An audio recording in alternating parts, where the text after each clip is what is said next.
In this video, we are going to discuss the object-oriented programming concepts in detail.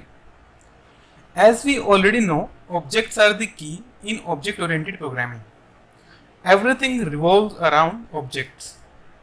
If you look around, you can find a lot of objects like TV, table, chair, pen.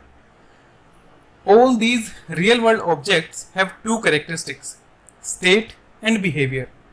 For example, dogs have state like name, color, breed, and behavior is barking, fetching, wagging tail. Similarly, all bikes have state, current gear, current speed, and behavior, changing gear, applying brakes. Finding state and behavior of objects around us like this can help us a lot in understanding object-oriented programming concepts. Take any object around you and try to think of possible states in which this object can be and what behavior can this object perform. Some of these objects can have other objects as well. Software objects are similar to real world objects. They also have state and behavior. An object stores its state in variables and exposes its behavior through methods. Let me explain this with example. In previous video, we learned how to assign value to any variable.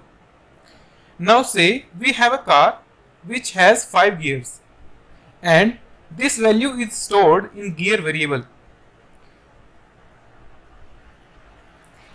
Here anyone can change this value like this. Since a car has only 5 gears, so assigning a value above that is incorrect because a car cannot have gear more than 5. Now, if we could limit this interaction by stopping the access to state somehow, that means allowing gear 1 to 5 only and providing methods for changing the state where we can restrict all users to go beyond the limit of 5 gears. We are going to learn all this via code soon. For the time, just try to understand the concept here. This way of hiding internal state and allowing all the interactions only through objects method is known as data encapsulation, which is one of the fundamental principles of object-oriented programming. In real world, there can be thousands of cars outside, all of same make and model. Each car had same components, so we can say that they were built from same set of blueprints. A class is the blueprint from which individual objects are created. Guys, this code is written in Eclipse IDE, which I am going to share in next video, how to use and set up. For now, keep coding via Notepad. I will also explain in next video why I didn't tell you about Eclipse IDE at very beginning. But this part of coding in Notepad is also important. Well, we just saw the syntax for any class in Java. The fields speed and gear are representing the object's state and methods change gear, speed up, apply brakes, define the behavior which are exposed to outside world. Have you noticed one thing here? We don't have a main method here.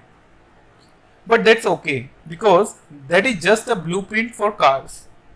We will be creating new car objects in some other class of our application. You know that there are a lot of different variants of cars around, like hatchback, sedan, luxury and SUV. All these categories of cars have some characteristics of a car in common, like all cars have steering wheel, seats, engine, etc. In object-oriented programming, we can inherit common properties from other class.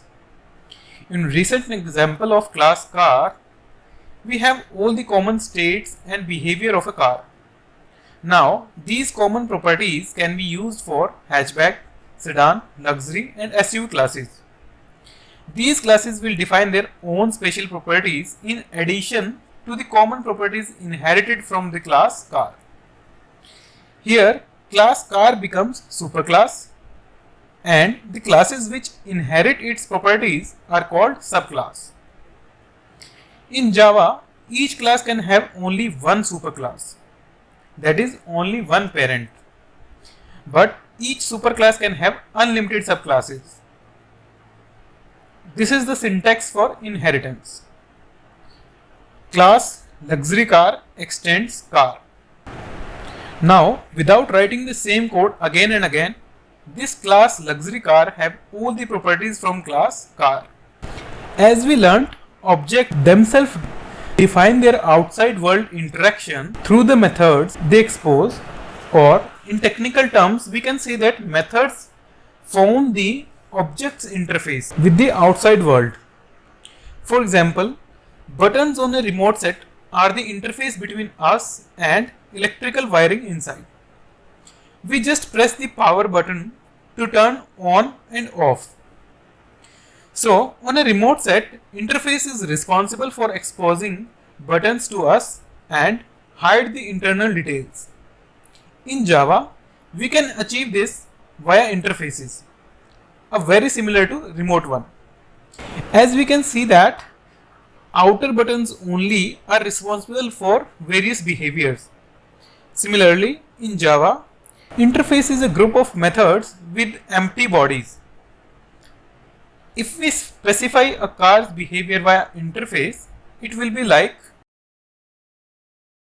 these methods are empty methods, or you can say just declarations. To define these methods, we have to implement this interface car by using keyword implements.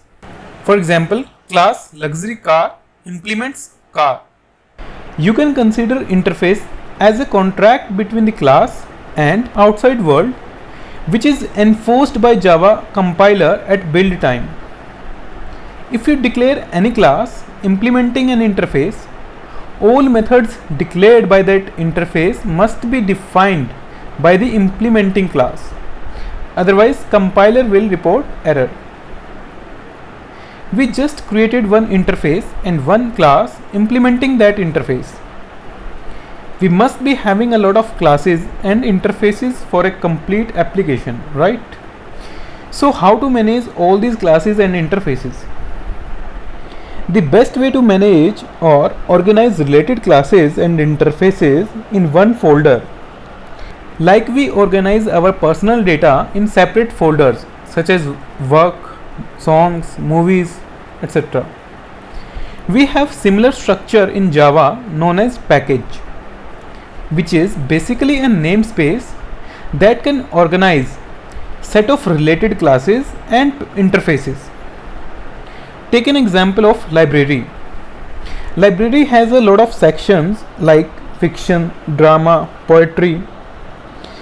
In turn, each section contains a lot of books. Similarly, Java platform has given us a library of ready-made packages for our convenience. And this library is known as Application Programming Interface API.